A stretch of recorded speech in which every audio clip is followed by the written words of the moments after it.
What if the internet, once hailed as humanity's greatest tool for connection, has instead become the engine of a pandemic of cruelty, a crisis of infantile sociopathy and mental illness that now permeates every layer of society? Over the past 2 decades, the digital landscape has shifted from a promise of enlightenment and community into a theater of antagonism, personal attacks, and relentless engagement at any cost. This is not just the story of a few bad actors hiding behind anonymous usernames. It is the story of entire platforms: Amazon, Goodreads, Facebook, YouTube, X, and the world of online gaming that have fostered, normalized, and even rewarded behaviors that would once have been unthinkable in civil society. Let's begin at the roots. Amazon's product review system. What started as a space for honest feedback and shared experience quickly devolved into a playground for trolls. Here, reputations are not merely built, they are systematically destroyed. Small businesses are sabotaged, independent authors bullied into silence, and even reviewers themselves become targets of coordinated attacks.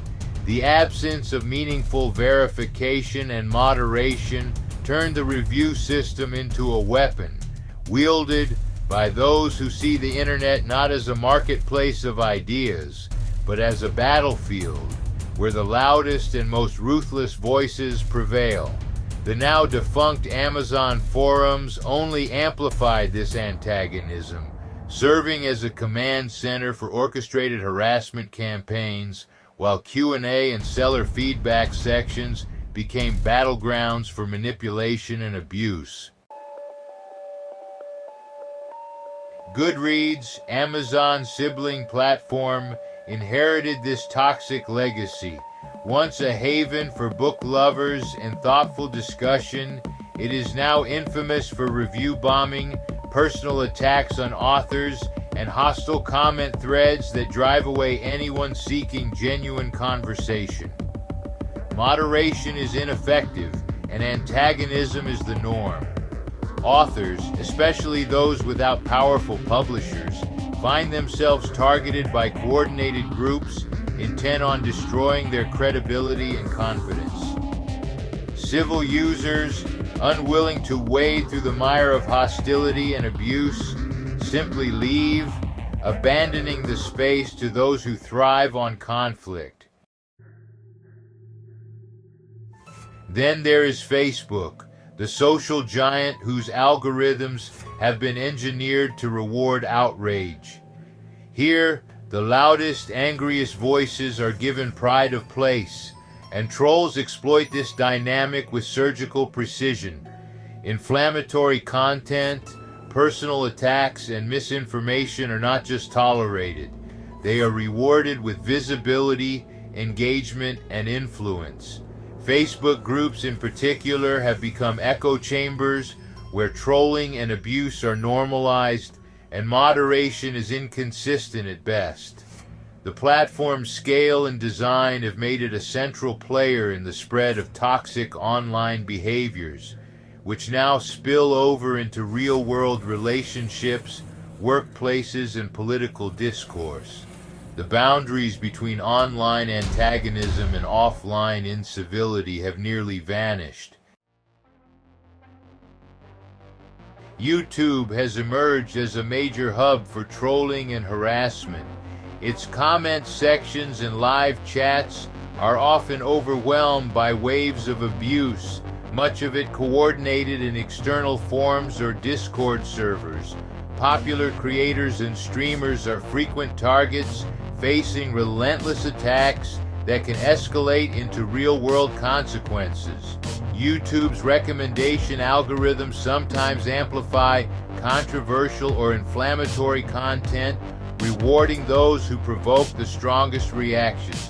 Entire genres, trolling compilations, prank videos celebrate and normalize this behavior, embedding it even deeper into internet culture. The message is clear: cruelty is not only tolerated, it is celebrated. On X, formerly Twitter, the situation is even more dire. Minimal moderation and tolerance for toxic behavior have made it a breeding ground for hate speech, harassment, and organized trolling. The structure of X, short, rapid-fire posts and trending topics, encourages pile-ons, dogpiling, and viral abuse. Trolls and hate groups thrive in this environment, often targeting individuals with coordinated attacks that can have devastating real-world consequences. Under new ownership, the platform has seen a marked increase in the volume and intensity of toxic behavior, with little incentive for meaningful intervention. But nowhere is troll culture more deeply entrenched than in online gaming.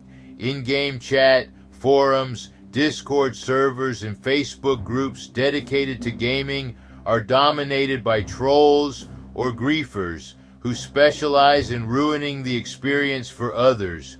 Griefers engage in harassment, sabotage, stalking, and cyberbullying, sometimes driving victims out of games or entire communities. Toxicity is so normalized in many gaming spaces that new players quickly learn to mimic these behaviors, perpetuating a cycle of abuse. Developers and platform owners, faced with the choice between user numbers and community health, too often prioritize engagement metrics over the well-being of their players. At the heart of this relentless spread of antagonism and cruelty is social contagion, the monkey see, monkey do effect. As trolling and abusive behavior become normalized and even celebrated, new users adopt these tactics, seeing them as the standard way to interact online. Platform algorithms reinforce this imitation by rewarding engagement, regardless of whether it is positive or negative. Over time, the boundaries between online and offline behavior blur, and the normalization of cruelty and antagonism seeps into real-world interactions, workplaces, schools, and even politics. The internet, once a refuge from the harshness of reality, now exports its worst tendencies back into the world. The mental health consequences are profound and far-reaching. Chronic exposure to online harassment, abuse, and antagonism has well-documented psychological effects, not only for direct victims but for bystanders and entire communities. Anxiety, depression, and even suicidal ideation are on the rise as individuals struggle to navigate toxic online spaces. The constant stress erodes empathy, trust, and social cohesion, fueling a broader mental health crisis that is now recognized as a pandemic in its own right. The internet, far from being a source of comfort or support, has become a crucible of psychological distress.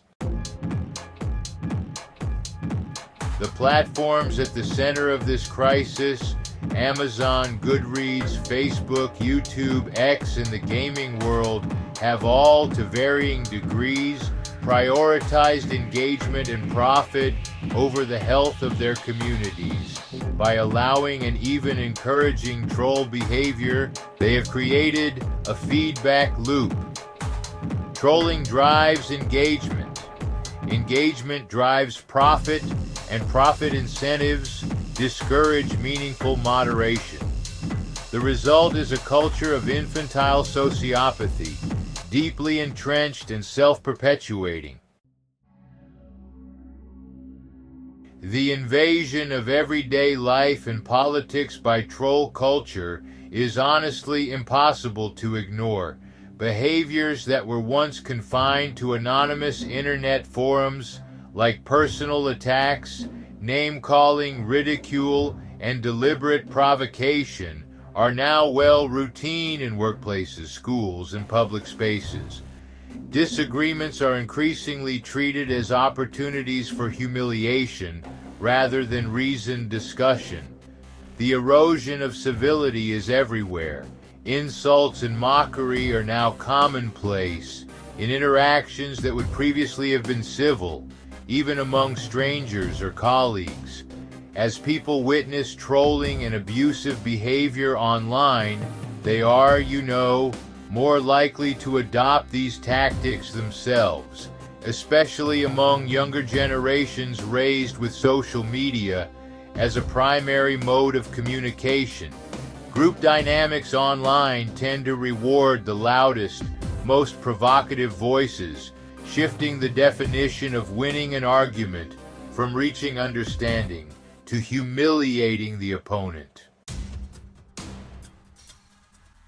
The troll mentality has, without a doubt, profoundly affected political discourse. Politicians, commentators, and activists are increasingly employing trolling tactics, mockery, insults, and performative outrage to dominate debates and rally supporters. Political polarization has really intensified, with online echo chambers reinforcing extreme views and rewarding antagonistic behavior. The US versus them mentality, which was once a feature of fringe internet subcultures, now shapes national conversations and electoral strategies.